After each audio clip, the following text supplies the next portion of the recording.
Finland finally begged appeal court as 5 conditions and steps is to be considered before he can be set free. All right, my dear listeners, I greet everybody. I greet everybody out there listening to me through this very channel. In fact, this is in fact unbelievable as Finland has finally, exposed itself and the judgment delivered by the district court. You see, this is why I said it. I said that very court they call district court is not a court. I said it earlier, but some persons thought I was just blabbing. Well, before taking you into this very video, I will tell you what is to be expected and why these very 5 conditions or steps has been put into consideration. After a careful check by the appeal court on Simon Ekpa'S appeal file, it was discovered that there are some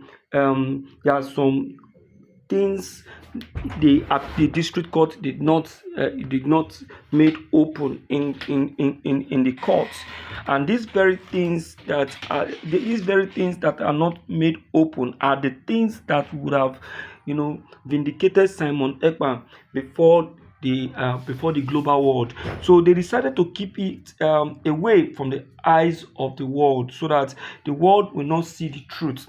Now, I used to tell you people that the judges in district court are not real judges. They are roadside judges. Why did I say so? A real judge will not just, look at a statement and give a declaration. He will look into that very statement and look into it in-depthly, read out meaning from that very statement before passing his judgment. I'm so surprised that under 6 months, the district court so-called judge has come up with a conclusion that Ekpa is guilty and should be sentenced to 6 years imprisonment. They don't, yes, I know that the European court is different from the Nigerian or African court, but this very thing is not actually well judged. Now, before giving you this very 5 step, I will be taking you into this video for you to watch, listen, and hear what these very persons are up to say about this 6 years sentence of Simon Ekpa, because it is mind blowing, my people. Believe me, it is mind blowing. Please, let's pay attention to this very video. Spend me a little bit of time as I drop this very video to you. To also serve his term. We're also hearing the minister saying that this is a fantastic one. It's something that they have been waiting for. But what do you make of this whole issue and the amount of atrocity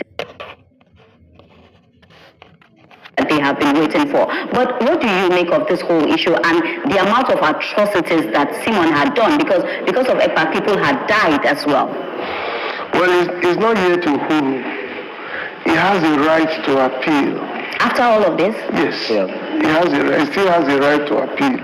So for me, he's not here to whom because he has not commenced serving the jail term.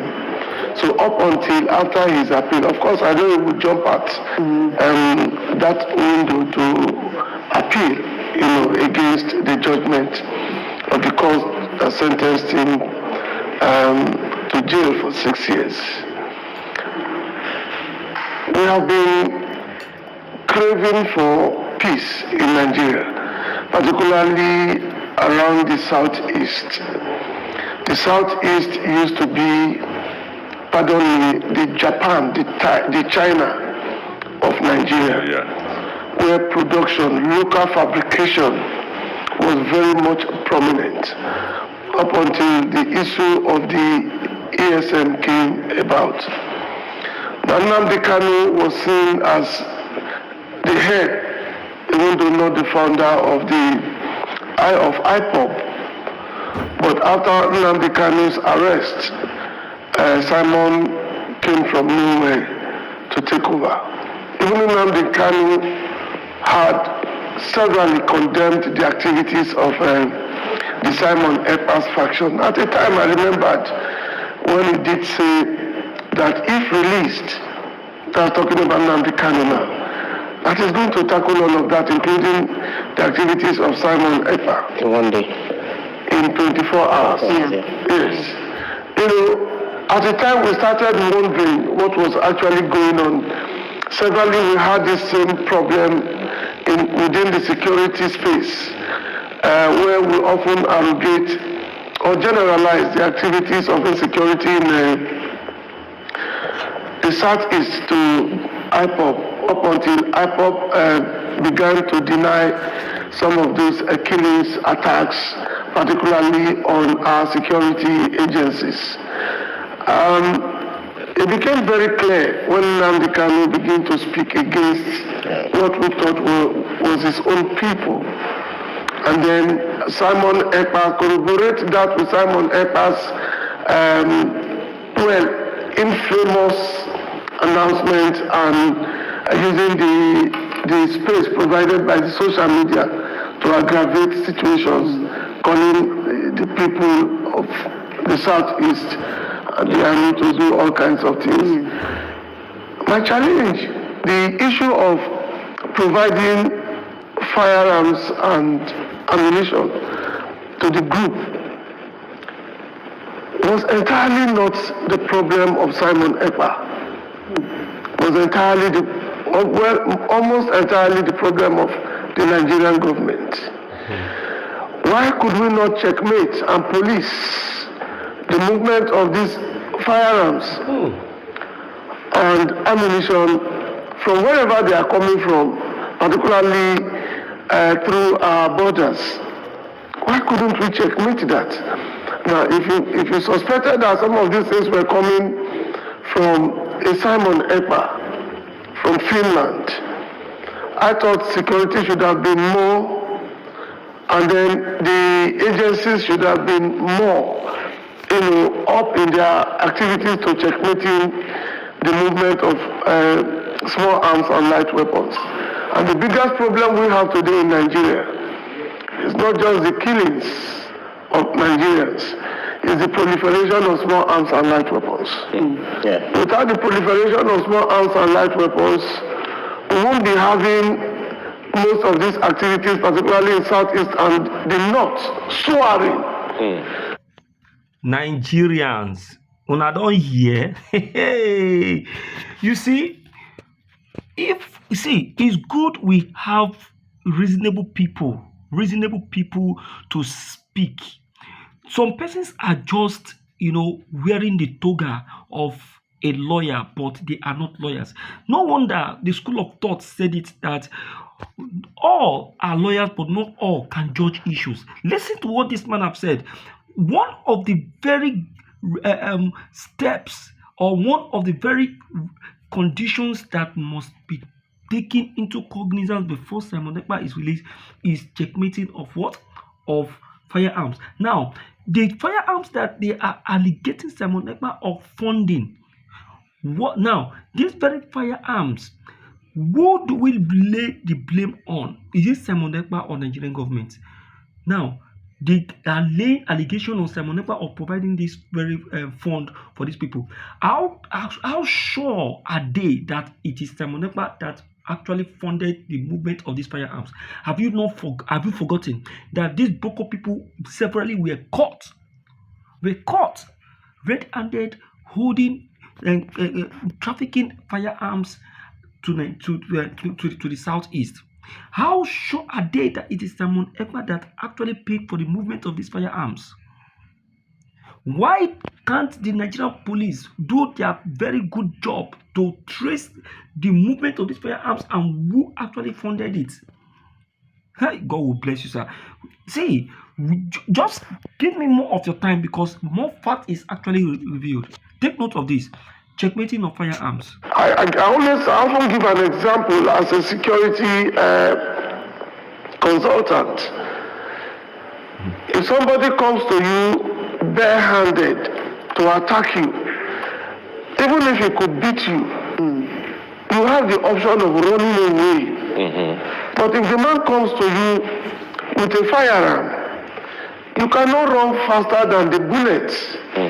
The ammunition that will come out from the chamber of the firearm, whether it's a shotgun, whether it's an assault rifle, whether it's a pump action, whatever it is. Even the sight of the metal alone will frighten you. Yes. Sometimes you wee on yourself, on your pants. So it's good news beginning for Nigeria, but not yet Uhuru, like I said, up until we listen to the judgment that will come after the appeal Simon Ekpa might make. All right, sir.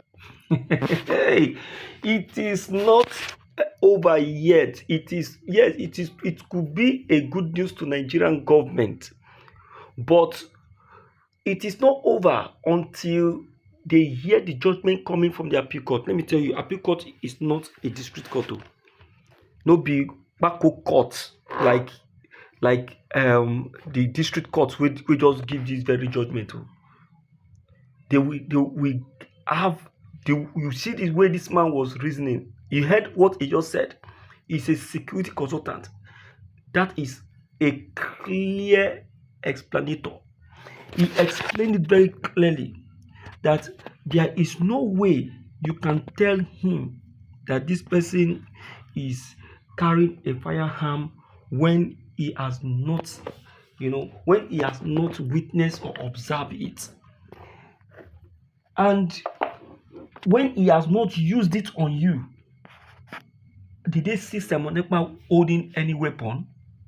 Did they see him paying any money to a particular account, just like we do catch many of our Nigerian politicians moving money from one account to the other account? Why are they just, okay, now, the evidence they submitted to the district court was not even pictorial enough, because it will be very, very clear if they submit a pictorial evidence or a video evidence seeing Simon Ekpa moving weapons or funding an account for a purchase of weapon. Did they submit any evidence of that such? So how did they not got that evidence that Simon Ekpa actually funded the movement of weapon or purchase of weapon in the southeast? Now, another one that was put into consideration is incitement of violence. Now, the appeal court is going to sit on that very matter, which the district court claim is an evidence to prove that Simon Ekpa should be sentenced for 6 months. They are going to sit critically on that very matter because they will really look into how Simon Ekpa incited violence in the southeast. How did he incite violence? How did he promote violence? They are going to sit on it because evidence has proved that Simon Ekpa was only protecting the interests of the Igbos by providing the Igbo people security, but they said he's inciting violence. Then another thing they looked into in this 5-5 agenda is provision of ammunition. How did Simon Ekpa provide them with ammunition? Did they see Simon Ekpa providing them ammunition? Then another one they try to look into is terrorism allegation. This is the same thing, the same allegation they levied on Mazi Nnamdi Kanu, according to this very man that just spoke now in this very video. And after the allegation, they ended up discovering that Nnamdi Kanu is not guilty of that very accusation, because even in Nigeria, terrorism has already started even before the agitation of Mazi Nnamdi Kanu for the exit of Igbo. Who are the people causing this terrorism? The one in Nigeria, the one being caused in the north, have they been able to stop it? Why are they prognosing on the one of the southeast? And who are the people making this terrorism to be inflicted? Is it not the Nigerian Boko people in military uniform? My people, I beg, me could let me share this video because this video need to go viral. enough is enough. We have really tolerated and swallowed enough ink and sinker from this animal kingdom called Nigeria. I beg you now. Thank you.